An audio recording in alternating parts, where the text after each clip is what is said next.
This is a video about the United Kingdom Independence Party, aka UKIP, and their rather confusing attitudes to gay marriage.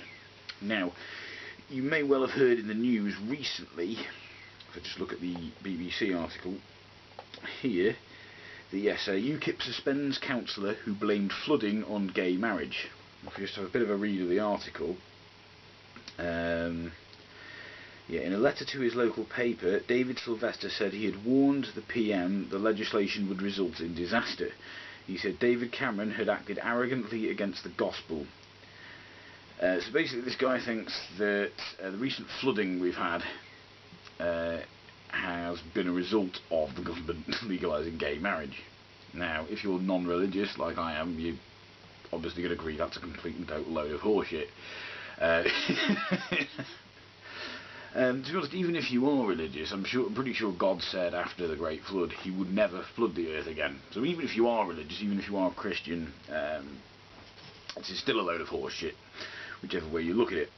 And because it says here, UKIP leader Nigel Farage said he was entitled to a strong Baptist view of the world, but had defied a request not to do further media interviews, and so they suspended him for doing this. Farage has also gone on to say here, not a spokesman for the party, this guy is not, and he says he's never actually even met him. Okay, so long story short, he's a conservative wacko who thinks gay marriage is going to lead to the downfall of society. So nothing new there, there's plenty of conservative wackos who think like that. But what's odd is, and I remember this, I distinctly remember this, that, yes, it was back in 2013, around this time, and I remember this letter, I've brought it up here, the article. I remember this letter being written into my local paper because the Flintshire candidate for UKIP, which is the nearest UKIP candidate to where I live, he was not suspended, but I think pressured into resigning. It says here, prospective parliamentary candidate claims he has been forced to quit in a row over his support for same-sex marriage. Because I remember this letter, it was in the Chester Standard, and it was a letter very supportive of gay marriage, and I was sort of nodding my head as I read it, going, oh good, this is very good. And then I read at the end it was from someone from UKIP, which made me feel a bit dirty. I was like, oh god, I've just agreed with someone from UKIP. Because I found that very odd, because as far as I was aware, UKIP were not supportive of gay marriage. It was not something they were supportive of. But apparently this guy, notably this guy is a lot younger, the guy who supported it. The guy who is opposed to gay marriage is a lot older, which shouldn't surprise anyone. That tends to be how it works, obviously with some exceptions. But let's have a look at UKIP's actual policy on gay marriage, on same-sex marriage, I should say. Now, I'm just having a brief look here. Basically, they don't support it. They support same-sex unions, civil unions, but they're not on board with the marriage idea. And I'm not going to read the whole thing. I'll put a link in the description.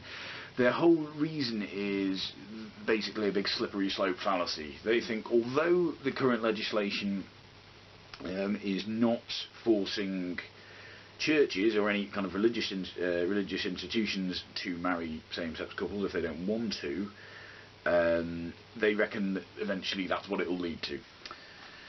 So the current legislation for gay marriage, basically it's if you want to have a non-religious ceremony in like a civil marriage in a registry office, this will include, they're now going to include same-sex couples. They're okay with that. Anything like that is fine, but they're not forcing any kind of religious institution to conduct gay marriages. As far as they're concerned, it's their right to choose who they do and do not want to marry. That's the current policy. UKIP their whole policy just seems to be, their policy against same-sex marriage seems to be based on the idea that somehow this will lead to eventually religious institutions being forced to marry gay people. There's no actual reason for believing that. It's just a pure slippery slope fallacy, like I've said. The Church of England particularly has never actually, as far as I'm aware, been under any obligation to marry anyone they don't want to. Even the royal family, have been refused marriage. Certain members of the royal family, if they're divorcees in the past, have been refused to be married by the Church of England. They've had to go elsewhere.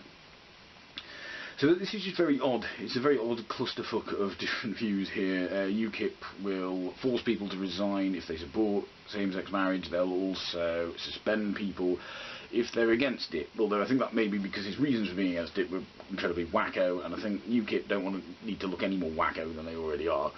And of course their policy says they're opposed to it.